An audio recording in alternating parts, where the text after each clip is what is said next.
A case without precedent. The chief prosecutor of Buenos Aires had a rare visitor, His Grace the Bishop Juan de Garcilaso, dean of the cathedral. The prosecutor, fat and dapper, with small bleary eyes, short-cut hair and dyed moustache, came out from behind his desk to meet the bishop. With great care the host seated his dear guest in the heavy leather armchair at his desk. The unlikeness between host and guest was striking. The prosecutor's red face was fleshy, with thick lips and a big pear-like nose. His stumpy fingers looked not unlike thick sausages, while the buttons on his stomach threatened to be wrenched off any moment by the sheer rise and fall of the imprisoned fat. Now thinness and paleness were the two characteristic features of the bishop's face. A thin aquiline nose, a sharp chin and a pair of thin bloodless lips lent him the air of a typical Jesuit. The bishop never looked straight into his interlocutor's eyes. All the same he kept him under sharp observation. The bishop's influence was immense and he willingly took time off from his church affairs for the game of politics. The greetings over, the bishop came straight to the object of his visit. "I should like to know," he said softly, "in what stage Professor Salvatore's case is." "Ah, Your Grace," the prosecutor exclaimed amiably, "you are also interested in this case. It's indeed extraordinary, this case," and picking up a fat file and leafing through it he went on. On Pedro Zurita's denunciation a search was instituted at Professor Salvatore's. Zurita's allegation to the effect that Salvatore was engaged on unusual operations on animals was fully corroborated. In fact, Salvatore's gardens have been a real factory of monster animals. It's something fantastic. Salvatore, for instance. "I know all about the search from the newspapers," the bishop put in softly. "What measures have you taken against Salvatore? Is he in custody?" "Yes, he is. Besides, we have seized and taken to town as Exhibit A and witness for the prosecution a young man called Ichthyander, known also as the Sea Devil. That the notorious Sea Devil, the cause of so much trouble to us, should be an inmate of Salvatore's zoo. It's amazing. At present a panel of experts, mostly university professors, are conducting an on-the-spot investigation as the zoo proved too big for transportation. But Ichthyander has been brought to town, as I said, and housed in the cellar under the law courts. And he's a source of worry, I can tell you.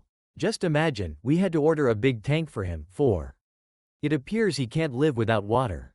And, as a matter of fact, he really was in poor condition. Apparently Salvatore had brought about some extraordinary changes in his organism, making him into a kind of amphibian. Our experts are now tackling this question. I'm more interested in Salvatore himself, the bishop said as softly as before. Under what article of the law is he punishable? And what is your opinion on whether he will be really sentenced? The case of Salvatore is extraordinary in that it has no precedent, said the prosecutor. Frankly speaking, I have not yet decided under which article of the law his crime comes. The easiest thing, of course, would be to charge him with carrying out illegal vivisections and disfiguring this young man. There was a suggestion of a frown on the bishop's brow. So you consider that there is no corpus delicti in Salvatore's doings? There must be, but what exactly? The prosecutor said. Another statement bearing on the subject was handed to me. From an Indian called Baltasar. He claims that Ichthyander's his son. His proofs are rather weak, but still we could perhaps call him as a witness for the prosecution provided the experts find that Ichthyander is really his son. Do you mean to say that at the most Salvatore will be charged with violating professional ethics and tried only for operating on a child without obtaining his parents' consent? Yes, and, perhaps, for mutilation inflicted. And that's far worse. But there's another angle to this matter from which it might appear in an altogether different aspect. The experts are inclined to believe, very tentatively so far, that a normal mind could never have conceived the mere idea of such monstrous operations on animals, and still less on a human being. They might declare Salvatore mentally deranged. His thin lips compressed in a line and his eyes fixed on a corner of the table. The bishop sat in silence. I did not expect this from you, he finally broke silence in a low voice. I beg your pardon, Your Grace, the prosecutor said, taken aback. Even you, limb of the law, seem to be condoning Salvatore's doings, trying to find some justification for his operations. But are they really so bad? And hesitating to define the corpus delicti. The court of our Holy Catholic Church, the court of heaven, takes a different view of Salvatore's doings. Allow me to come to your aid and offer you advice. "I'm listening," said the abashed official. The bishop began in a low voice, gradually working it up to a higher pitch, as if pontifying from the pulpit against atheistic science. "You seem to think that Salvatore's doings are not without some justification. You seem to imply that the human being and the animals he has disfigured now have some advantages they didn't enjoy before. What does this mean? Does this mean that the Creator did not make man the perfect creature he is? Does this mean that a Professor Salvatore is free to meddle with his divine will and introduce adjustments into man?" The host sat listening to the dignitary of the church, subdued and surprised. He had not expected to be turned from prosecutor to defendant. "Have you forgotten what the Holy Bible says in the book of Genesis, chapter 1, verse 26, and God said, 'Let us make man in our image, after our likeness,' and later, verse 27, 'So God created man in his own image.'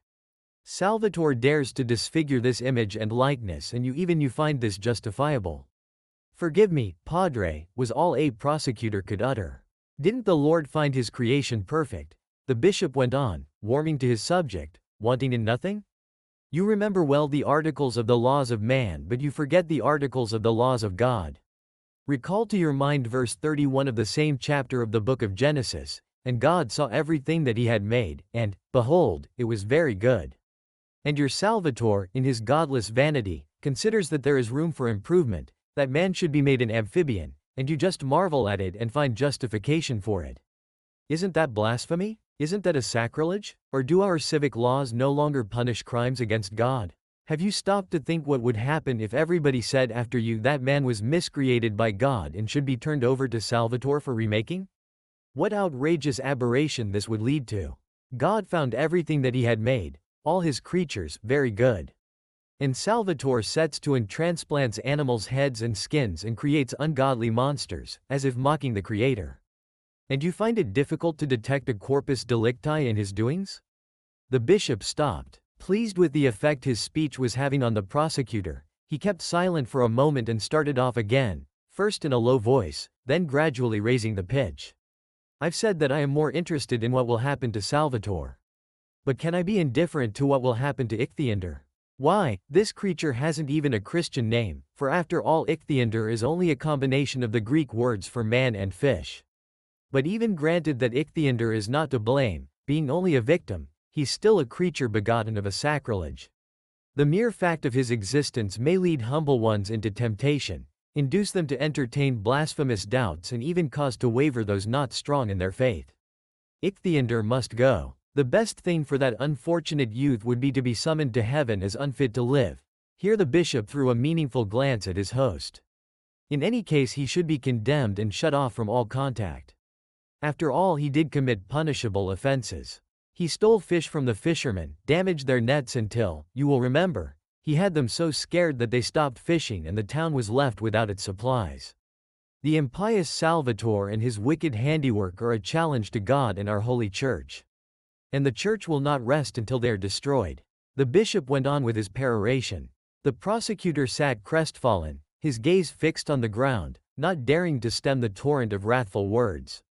When finally the bishop stopped, the prosecutor rose and approached the dignitary of the church.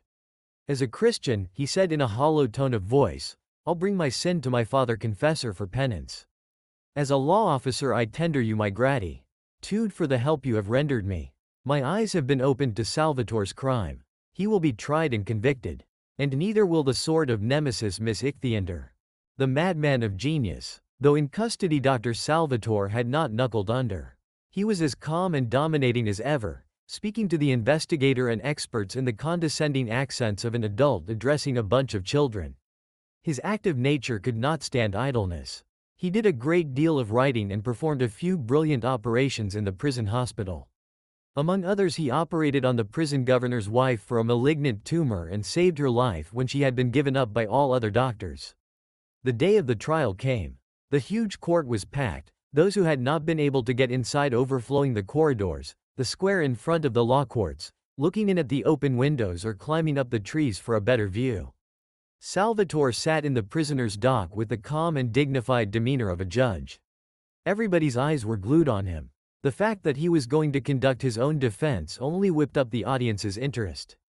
Ichthyander would, of course, have come in for his share of popular interest, but he was not in court. With the approach of the trial, he had been spending more and more time in his water tank, owing to his poor health and everybody's morbid staring. Besides, in the Salvatore case, Ichthyander was only a witness for the prosecution, rather in the nature of material evidence, as the chief prosecutor had put it, and his own case was to come up for trial later and separately. It had been arranged that way to meet the bishop's wish for a speedy conviction for Salvatore.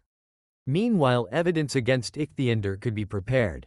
The prosecutor's agents were paying visits to the Pulcheria La Palmera, cautiously but busily recruiting witnesses for the future trial.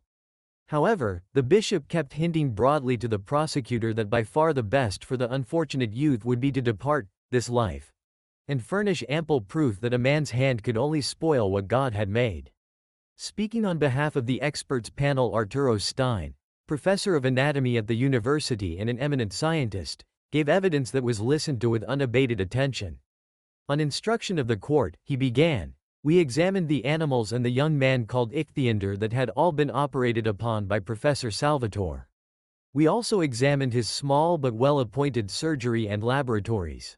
In his work, Professor Salvatore made extensive use not only of the latest techniques, such as electric dissection and ultraviolet disinfection, but also of a number of instruments unknown to modern plastic surgery. These apparently were made for him according to his own designs. I do not intend to dwell at any length on Professor Salvatore's experiments on animals.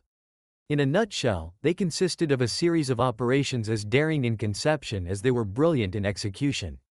He transplanted tissues, whole organs and limbs, sewed two animals together, changed monorespiratory animals into duo-respiratory and vice versa, transformed females into males and experimented in rejuvenation.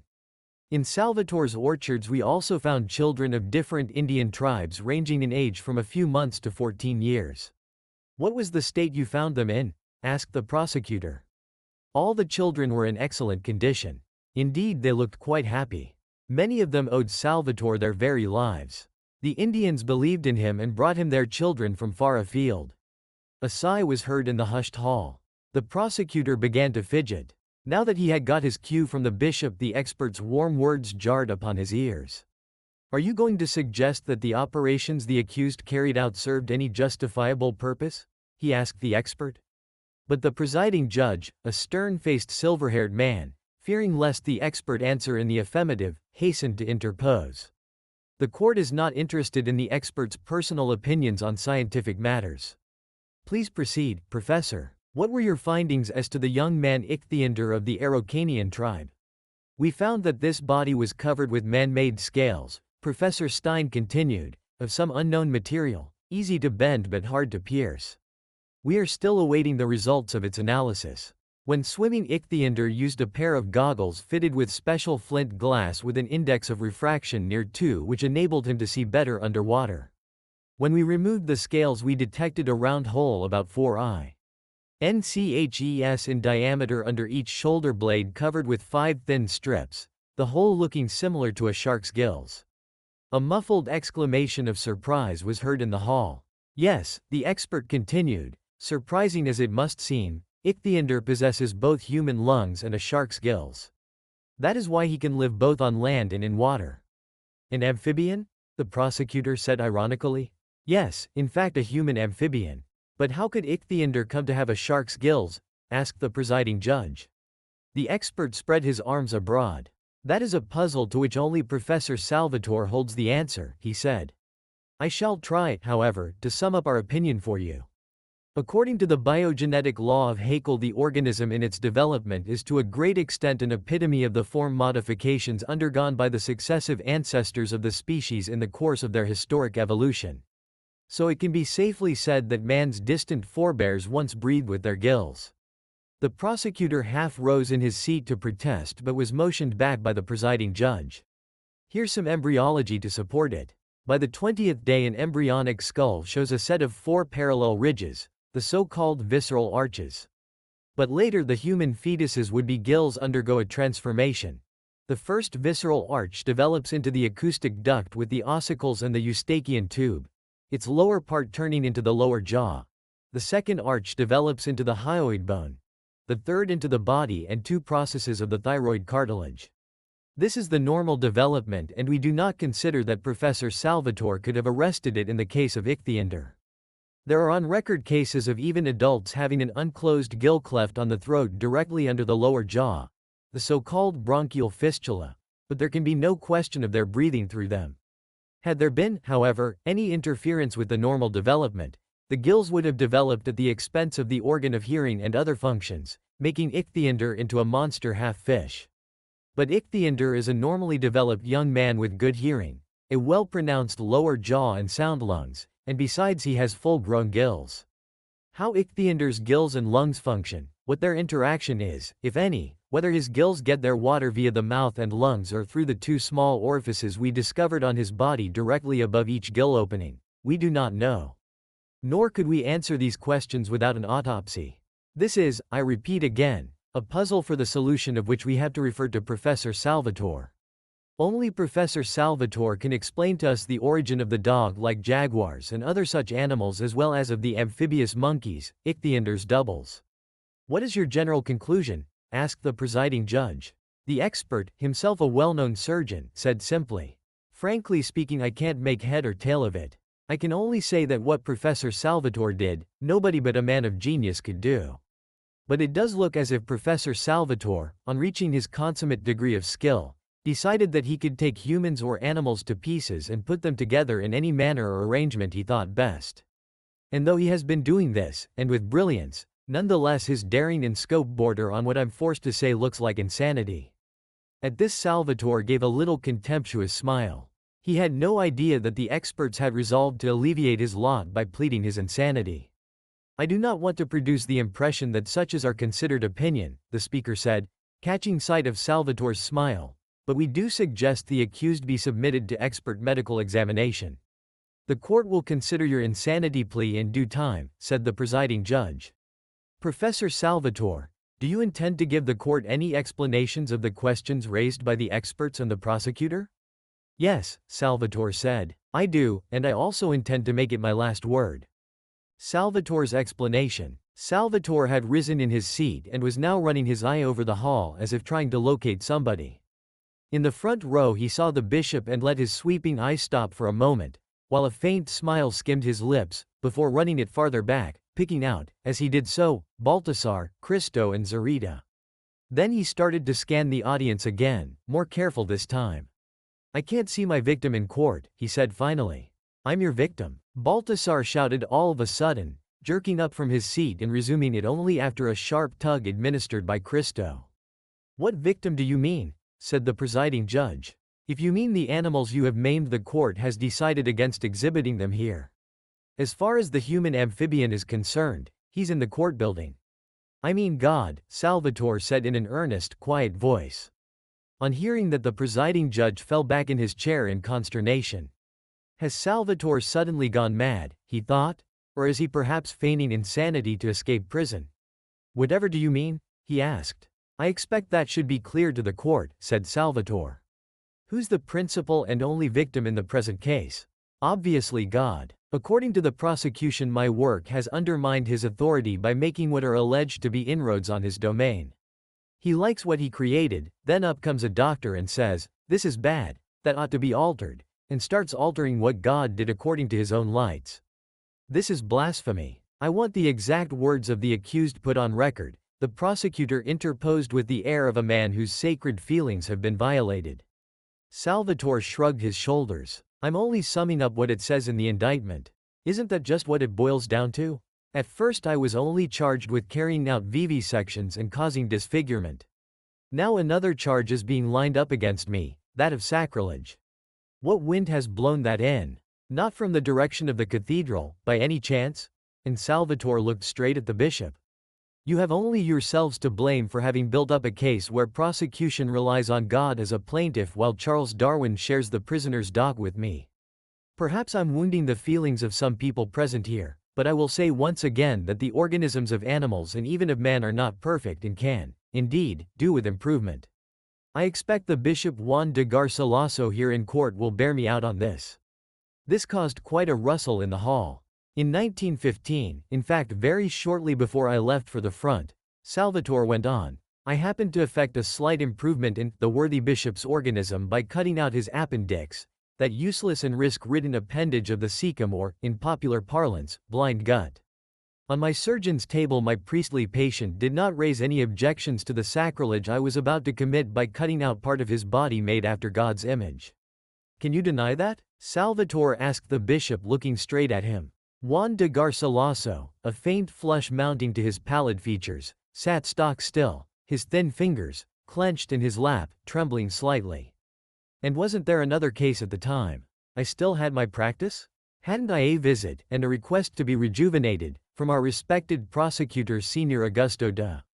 The prosecutor leapt up in protest, but his words were drowned in loud laughter. I would ask you to keep to the subject, please, the presiding judge said with asperity. That would be best asked of the indictment's authors, said Salvatore.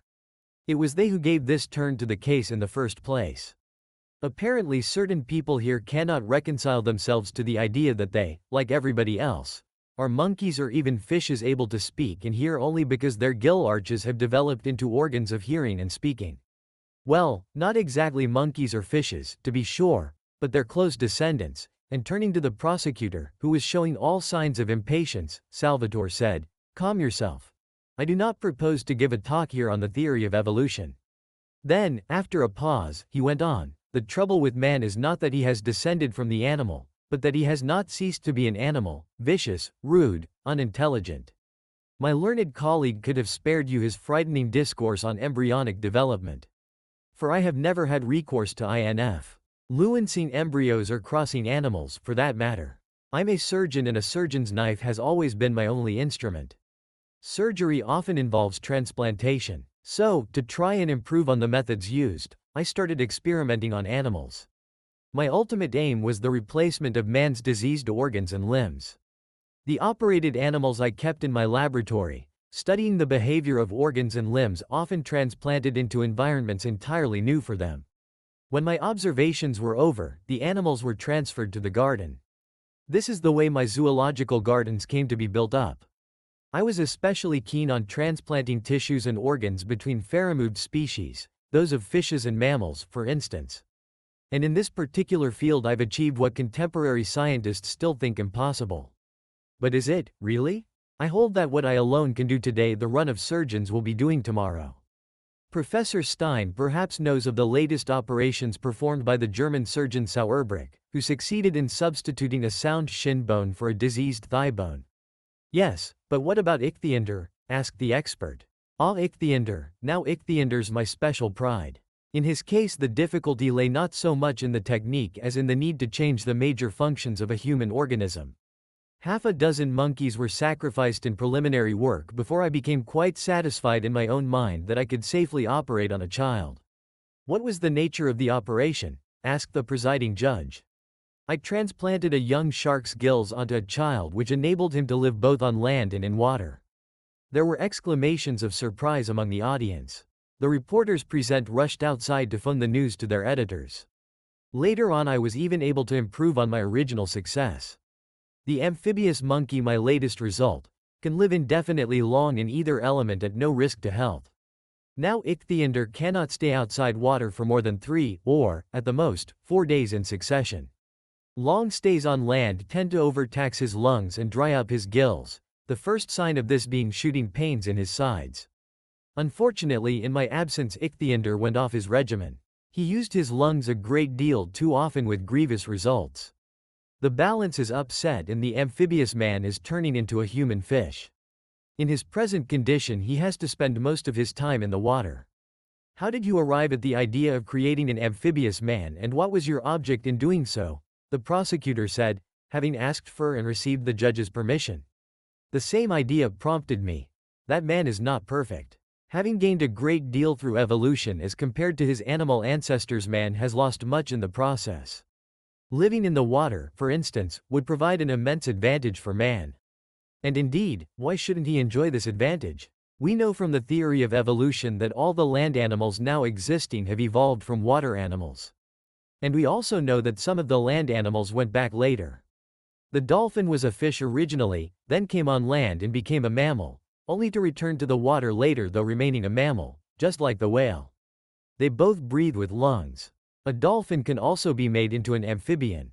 In fact, that's what Ichthyander was asking of me so that his friend a dolphin could stay longer with him underwater. And I was going to perform the necessary operation. Ichthyander, the first fish among men and the first man among fish, couldn't help feeling lonely. Now it would be quite different if many more people followed his example. That mighty element, water, would then lie conquered at man's feet. I'd like to give you a glimpse of its might. As much as 3/4 of the earth is covered by water. But that's only surface. Men could settle the ocean in layers. Thousands of millions of men would have ample accommodation as well as an inexhaustible supply of food and raw materials close to hand. And take the ocean's power potential. It is a known fact that the ocean waters take up the equivalent of 79,000 million HP in solar energy. But for air heating and other leakages, the ocean would have been boiling long ago. What use does man put this practically unlimited store of energy to? Almost none at all. And what about the power of ocean currents? The Gulf Stream and the Florida Current alone carry between them 91,000 milli. On tons of water per hour, about 3,000 times as much as a major river. Add to this the power of the other ocean currents. What use does man put this power to? Again, almost none. And what about the power of ocean waves and tides? You should know that a wave can have a striking force of 3.5 tons per square foot, can reach as high as 142 feet and lift with it as much as 1,000 tons, say, of rocks. That the highest tides touch the 55-foot mark. What use does man put these forces to? Once again, almost none. On land, man cannot go very high above the Earth's surface or very deep below it. In the ocean, life goes on everywhere, from North Pole to South, from surface to bottom. What use do we put all this unlimited wealth to? We catch fish and that only goes skin deep, as it were, leaving the greater depths untapped. We collect sponges, coral, pearls, weeds, and that's about everything. We do some submarine work by way of erecting piers for bridges and dams and refloating sunken ships. And even that is done at the expense of hard work and risk, and often loss of life. But then what can you really expect of man if 2 minutes underwater is enough to kill him? Now it would be quite a different proposition if man could live and work underwater. Without diving suits or canned oxygen. The fabulously rich deposits he would then discover. Ichthyander told me once, no, I don't want to conjure up the ogre of human avarice. He used to bring me samples of rare metals and ores he picked up on the seabed. The samples were small, but the deposits might have been immense. And what about sunken treasures? It will suffice to recall the tragic fate of the Lusitania, sunk by a German submarine off the Irish coast in 1915. Apart from the valuables the 1,500 passengers might have had on themselves, the Lusitania carried in her strongroom gold coin to the tune of $150 million and $50 million worth of bullion. Exclamations in the court. Besides, there were 2 cases of diamonds on board the ship bound for Amsterdam. The consignment included one of the world's largest brilliants, the Caliph, worth many millions of dollars. Of course, even a man like Ichthyander could not descend to such depths. To do this, a man would have to be created. This drew a snort of indignation from the prosecutor, capable of withstanding high pressure like deep water fish. And this is not impossible. Just a matter of time. You seem to assume the role of an omnipotent god, said the prosecutor. Paying no attention to his words, Salvatore went on. If man could live underwater, the ocean would be his for the asking. It would cease to claim its heavy toll of life and property, and we would no longer have to mourn our lost at sea. Salvatore's audience, compelled by his eloquence, seemed to see a vision of an underwater world conquered by man. Even the presiding judge succumbed to the spell. Then why didn't you publish the results of your experiments? He asked. I was in no particular hurry to get into the dock, Salvatore said with a smile, and then I was afraid that, our social system being what it is, my discoveries might bring more harm than good. As it was, a tussle started round Ichthyander. Who informed against me after all? Zarita, who wanted to take his revenge on me when Ichthyander had slipped through his hands. And from Zarita, Ichthyander would have been taken by their lordships the admirals and trained to sink warships. No, I could not make Ichthyander, and other Ichthyanders, public property in a country where greed and struggle for survival turned the greatest discoveries into something evil, only adding to the amount of human suffering. I thought of. Salvatore stopped short. When he started again, it was in quite a different tone of voice. I'm going to leave that unsaid, I think.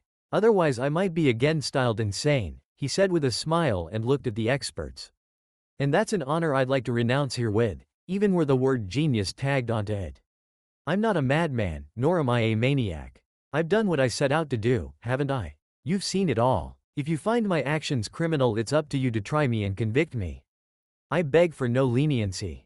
In prison, acting on the instruction of the court, the experts examined the state of Ichthyander's mental ability.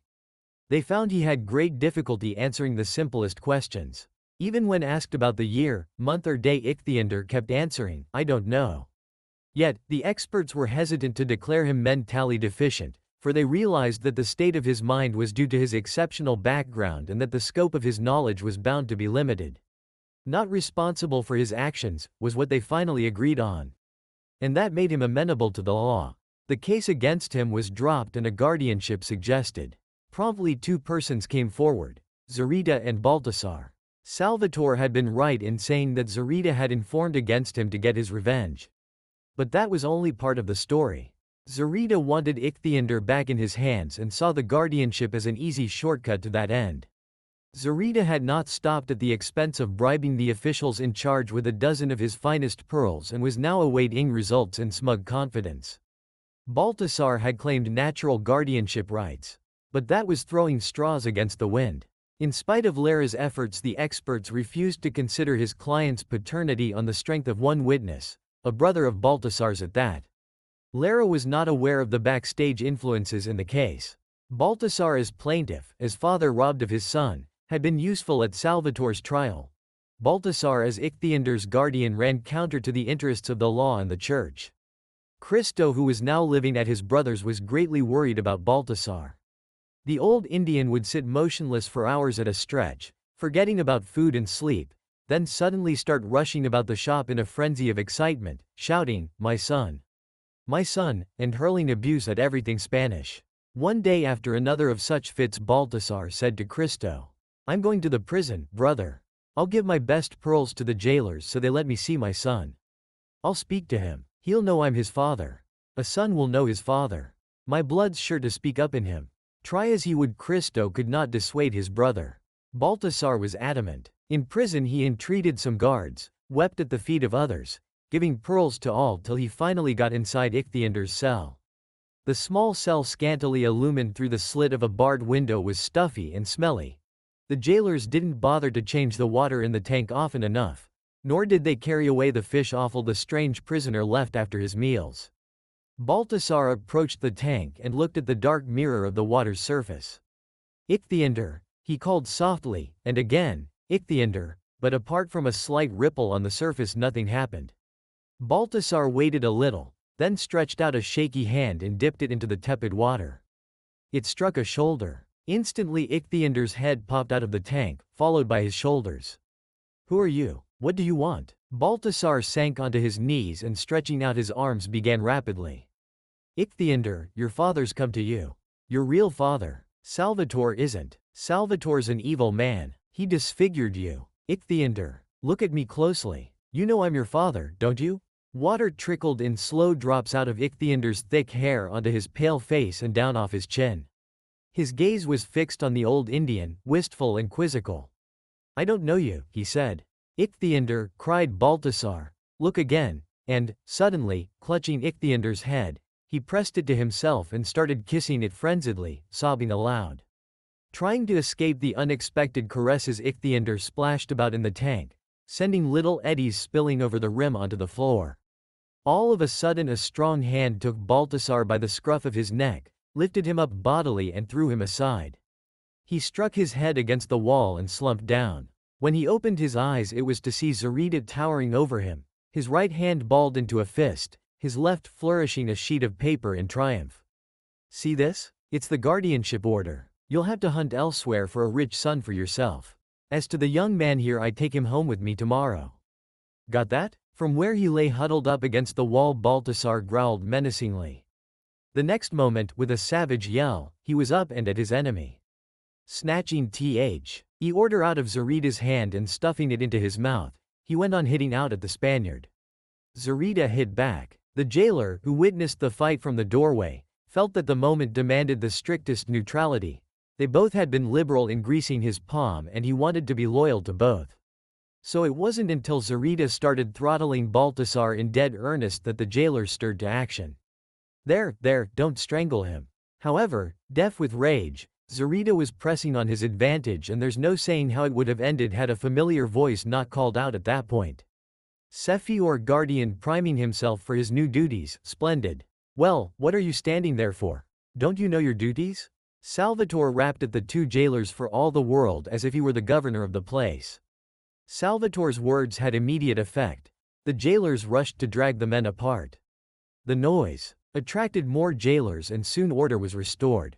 Even in prison, even in face of a sure conviction, Salvatore had retained his strength of spirit and his ability to command. Take them away, he ordered. I want to be left alone with Ichthyander. And the jailers complied. In spite of their noisy protests, Zarita and Baltasar were taken away and the door shut.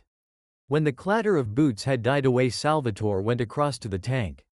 Come out of there, Ichthyander, he told the amphibian who had just looked out of the water. I want to examine you. Ichthyander did as he was told. Nearer to the light, Salvatore went on, that's it. Breathe in and out. Deeper. Once more. Stop breathing. That's it, he said as he tapped Ichthyander's chest and listened to his irregular breathing. Short of breath, aren't you? Yes, father, said Ichthyander. You've got only yourself to blame, you know, said Salvatore. You shouldn't have stayed on land for so long at a time. Ichthyander dropped his head and was lost in thought for a moment. Then he suddenly looked up straight into Salvatore's eyes. But why, father? He asked. Why does everybody else live on land and I can't? Salvatore had more difficulty meeting that gaze, full of hidden reproach, than answering questions in court. But he didn't turn his eyes away. Because you possess what nobody else possesses. The ability to live under the water, he said. Supposing you had the option of becoming like everybody else here on land or living only in the ocean. What would you choose? I don't know, Ichthyander drawled, after a moment's thought. The ocean and the land, meaning Gutierrez, were equally dear to him, but Gutierrez was lost for him now. The ocean, I should say, he said. As a matter of fact, you've chosen it already, by your disobedience. Now that the balance in your body's upset, it's only the ocean for you, I'm afraid. The ocean, yes, but not this horrible tank, father. I'll die here. Oh, if only I could be back in the ocean. I'll do my best to see you delivered from prison as soon as possible, Salvatore said, smothering a sigh. Keep a stiff upper lip, my boy, and tapping on his shoulder by way of encouragement, Salvatore went out. Back in his cell, he sat down on the stool at the narrow table and fell into meditation. Like any other surgeon, he knew the bitter taste of failure. Quite a few people had died under his knife before he had attained his present skill. Yet his mind was not burdened by memories. Dozens had died to save thousands. He found the ratio comforting. Now this was different. Ichthyander was his special pride. In Ichthyander he loved his best achievement. Besides, he had grown fond of the boy over the years and looked on him as his own son. So he sat there, worried, thinking about Ichthyander's present condition and what the future held for him. Somebody knocked at the door. Come in, said Salvatore. I'm not intruding, Professor? The governor said in a low voice as he came in. Not at all, Salvatore said, rising. How are your wife and child? Very well, thank you. I've sent them to my wife's mother, way in the Andes. That's right, mountain air is just the thing for them, said Salvatore. Throwing a glance at the door, the governor came closer to Salvatore. I owe you my wife's life, Professor, he began, his voice still lower. I love her. I can't. No thanks are needed. I only did my duty. TL always feel I'm deeply in your debt, said the governor. And it's not only that. I've got no education to speak of, but I read my newspaper and I know Professor Salvatore's worth. If you ask me, a person like you oughtn't to be in prison, together with thieves and tramps. As far as I know, Salvatore said with a smile, my learned colleagues are doing their hardest to get me transferred to a padded cell. An asylum is still a prison, the governor retorted, and even worse. Instead of thieves you'll have lunatics for mates. No, that mustn't happen, and lowering his voice to a whisper, he said, it's not only for their health I send my family into the mountains. This is what I decided. I'll help you escape and will cut and run myself. Need made me take my job but I hate it. They won't find me, as for you, you'll leave the country.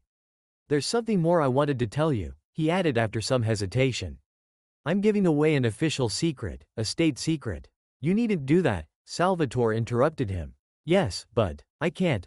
For one thing, I can't carry out the horrid order I've received. My conscience would give me no rest all my life. And it's all right when I think it's you I'm giving it away to. You've done such a lot for me, and the authorities I owe nothing to them, still less so they're forcing a crime on me. Are they? Was all Salvatore said. Yes. I learned they are not going to give Ichthyandr to either Baltasar or Zarita for all him being the guardian and the bribe money it's cost him. They're going to kill Ichthyandr. Salvatore started slightly. Is that so? Go on. Yes, kill him. That's what the bishop has been after all the time, though, I suppose, he never said it in so many words. They've given me the poison, potassium cyanide, I think they called it. Tonight I'm to spill it into Ichthyandr's tank. The prison doctor's in on it. He'll certify death was caused by the operation you performed when making Ichthyandr into an amphibian. If I don't do it, it'll go real hard for me, and I've got a family to support. They've got me right where they want me, you see. I slipped up in the past, nothing serious though. Almost accidental. If I do it, they'll shut me up for good later, no doubt. Anyhow, my mind's made up, I'm running away. I can't and won't kill Ichthyandr. To save both of you, at such short notice is impossible. But I can save you. I've thought of everything. I'm sorry for Ichthyandr, but your life's more valuable. You'll create another Ichthyandr by your skill, but nobody in the world could create another Salvatore. When he finished, Salvatore shook the man's hand and said, Thank you, but I can't expose you to all this danger for my own sake. There's no danger. I've thought of everything. Wait a minute. I can't accept this for my own sake. But if you agreed to save Ichthyandr, you'd be doing more for me than saving myself. I'm full of health and sure to find friends to help me out of prison. But Ichthyandr must be freed without delay, all the more so because of what you've just told me. I'll do as you wish, said the governor. Left alone, Salvatore smiled and said, Good, that'll snatch the bone of contention away right under everybody's nose. For some time Salvatore was walking up and down the cell, then he went up to the table, wrote something on a sheet of paper, got up and knocked several times on the door. Please ask the governor to come to me. When the governor came, Salvatore said to him, There's another thing I wanted to ask of you. Could you possibly arrange for me to visit Ichthyandr today, for the last time? Why, nothing could be easier. No authorities around, the whole prison's at your disposal. Splendid. And there's one thing more. I'm at your service. In freeing Ichthyandr you'll be doing me an immense service. But you, Professor, you've done a lot for me, too. All right, we'll consider we're quits, Salvatore interrupted him. Now, I want to help your family. Here, take this note. It's just an address, signed with the letter S, for Salvatore. If you're ever in need of shelter or money, remember the address. You can trust the man. But, no buts, please. Now take me to Ichthyandr. Ichthyandr was surprised to see Salvatore entering his cell for a second time that day. He was even more surprised when he caught his glance, at once sad and tender as never before. Ichthyandr, my son, listen to me, said Salvatore. We're going to part soon, sooner than I expected, and perhaps for very long. You'll get your freedom tonight, but I'm still worried about you. If you stay here you might become the slave of Zarita or some other brute like him. But what about you, father? I'll be convicted, of course, and tucked away for a stretch of 2 or more years. You must tide over it in a place both safe and far away. There is such a place, but very far from here, beyond South America, on one of the Tuamotu or low archipelago islands in the Pacific. You'll not find it easy getting there and locating the spot, but all the hazards you're likely to encounter will be nothing compared to the risks you'd run dodging your enemy's traps here, in the Rio de la Plata. Now about your route. You can get there, traveling round South America, either the southern or the northern way. Both routes have their advantages and disadvantages. The northern route is somewhat longer. Besides, you would have to pass through the Panama Canal, which is dangerous. You may be caught, particularly in the locks, or crushed to death by a ship. The canal is rather narrow and shallow. It is 500 feet at the widest and only 45 feet deep, so that the modern ocean-going vessels all but scrape the bottom with their keels. On the other hand, you'd be traveling in warm seas. Besides, 3 major shipping lines run westwards from the Panama Canal. 2 of them to New Zealand, the third to the Fiji Islands and farther. Choosing either of the New Zealand lanes and following the ships or even getting a ride on them would bring you almost to your destination. You'd only have to head a little more to the north and you'd be there. Now the southern route is shorter, but you'd swim in colder waters, near the northernmost ice floes, especially if you went round Cape Horn. And you'd be ill-advised to try to negotiate the Strait of Magellan. It's much too stormy. It used to be a veritable graveyard for sailing ships and is still considered very dangerous, particularly on the western side where it's narrower and reef-ridden. Constant westerners of gale force drive the water before them, so you'd have to swim upstream and across whirlpools that even for you might prove fatal. And that brings us back to the Cape Horn variant, even if it is longer. There's the cold water snag, too, but I hope you'll get conditioned as you go and remain in good health. As for food, you'll have plenty of that in any part of the ocean. And then, of course, it'll be a bit more difficult for you to find your way to the Tuamotu archipelago from down there than from the Panama Canal. There'll be no busy shipping lines to guide you. But you'll have the place's bearings and will be able to get sun fixes with a set of instruments I made specially for you. I'm afraid they might be quite a burden. Teal'll take leading with me. He'll carry anything there is to carry. I don't want to leave him behind, anyway. He must be missing me awfully. I wonder who's missing whom worse. Salvatore smiled. Well, that's settled. Splendid. When you get to the Tuamotu Islands, look for a solitary coral-fringed island. You will know it by a long mast with a big fish for a weathercock on its top. You can't miss it. It might take you 1, 2 or even 3 months to find it, but never mind, you'll strike it in the end. The water's warm there and oysters plentiful. Salvatore had taught Ichthyandr to listen to what he said patiently, without interrupting, but here Ichthyandr could not resist the sudden temptation to ask a question. But what shall I find on that island? Friends. Kind and loyal friends, said Salvatore. My old friend, Armand Villebois, the famous French oceanographer, lives there. I got to know and love him many years ago when I was in Europe. He's a most interesting man, but there's no time to go into that now. I hope you'll be able to make friends with him yourself and learn the story of what brought him to that lonely atoll in the Pacific. He's far from lonely there though. His wife, a fine woman, and their 2 children live with him. His daughter was born on the island and should be about 17 now. His son is older, about 25, I should think. They know all about you from my letters and I'm sure will receive you like one of the family. Salvatore stopped short. You'll have to spend most of your time in the water, of course, but you'll be able to go ashore for a few hours every day. Perhaps, your health permitting, you'll be able in the long run to stay as long on land as in the water. Armand Villebois will be like a father to you, and you in turn may prove indispensable for him in his scientific work. As it is, you know more about the ocean and its inhabitants than a dozen professors rolled in one. Salvatore smiled ironically. Those cranks of experts questioned you all according to the usual rigmarole and you couldn't answer because it didn't happen to concern you. Now had they asked you, say, about the currents, water temperature and salinity in the Rio de la Plata and thereabouts, they would have been able to compile a fat volume of sound science out of your answers. Imagine the amount of facts you could gather, and then pass on to people. Were your underwater excursions directed by such a brilliant scientist as Armand Villebois? Between him and you, I'm quite certain of it, you'll produce a work on oceanography that will be a milestone in the development of that science. And your name will stand on the cover side by side with that of Armand Villebois. He'll insist on it, or I don't know him. Here you'd be forced to serve the base interests of ignorant grabbing people. There you'll be serving science, that means the whole of humanity. And I'm sure that in the clear waters of the lagoon and at the Villebois you will find a haven and happiness. One more piece of advice. As soon as you're in the ocean, and that should be tonight, go home immediately via the tunnel. There's only Jim at home, get the navigation instruments, knife and the rest, find your leading and start on your way there and then, not even waiting for dawn to break. Farewell, Ichthyandr, or rather, goodbye. Salvatore embraced and kissed Ichthyandr, which he had never done before. Then he smiled, patted Ichthyandr on the shoulder, and saying, "You'll make it all right," he left the cell. The escape. Just back from the factory after the day's work, Olsen was sitting down to his dinner when there was a knock at the door. "Who's there?" Olsen shouted, resenting the interruption. The door opened to admit Gutierrez.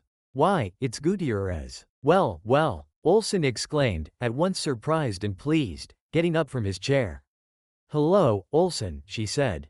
"Go on with your dinner, never mind me," and leaning against the closed door, she said, I couldn't live any longer with my husband and his mother.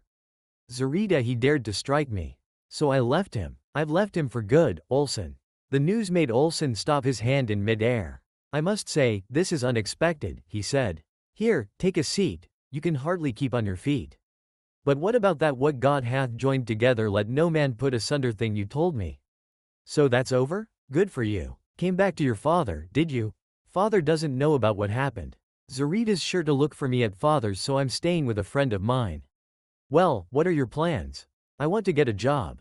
I came to ask you whether you could help me find a job at your factory, any job. Olsen shook his head worriedly. It's not easy at the moment. But, of course, I'll try and do my best for you, he said, and after a pause, added. How will your husband take it? I don't care. But he will, Olsen said with a smile. He'll try to run you down. Don't forget you're still in Argentina. When he does, he won't let you be, you know. He'll have the law and public opinion on his side, too. Gutierrez thought a while and said with determination. Well, what of it? I'll go to Canada, Alaska, Greenland, the North Pole. Olsen caught her up and, in a serious tone, added, we'll think about it together. It's not safe for you to stay here, that's for sure. I've been thinking about quitting the place myself. It's a pity we couldn't make it that time. But Zarita kidnapped you and we lost our fares and our money. And I've got a hunch you can't afford your fare to Europe now any more than I can. But then who says we must go straight across the water? If I'm stressing, because I'm not going to leave you before I'm satisfied you're safe if we get at least across the border into Paraguay, or, still better, into Brazil, Zarita'll find it much more difficult to locate us. And that'll give us enough leeway to prepare for a passage to the States or Europe. Do you know that Dr. Salvatore's in prison, and Ichthiander too? Ichthiander? So he's found? Why is he in prison? Can I see him? Came a salvo of questions. Yes, he's in prison and Zarita's been appointed his guardian. You can't imagine what a rotten frame-up the Salvatore case was. How terrible. But can't he be saved? I tried my best but it wasn't good enough. Then all of a sudden, I found a powerful ally, the prison governor himself. We're to free Ichthiander tonight. I've just received 2 notes, one from Salvatore, the other from the prison governor. I want to see him, said Gutierrez. May I go with you? Olsen pondered. I don't think you should, he said at last. Nor should you see him at all, I'm afraid. But why? Because he's ill. Ill as a man, though all right as a fish if you get me. I don't. He can't breathe air any longer. Think what will happen if he sees you. He'll want to see a great deal more of you, but life on land can only kill him. Gutierrez hung her head. Well, you must be right, I suppose, she said, after a long pause. There's a barrier now, the ocean, between him and the rest of people. His fate's sealed. From now on it's only the ocean for him and nothing but the ocean. But how is he to live there, I mean, all alone among all those sea creatures?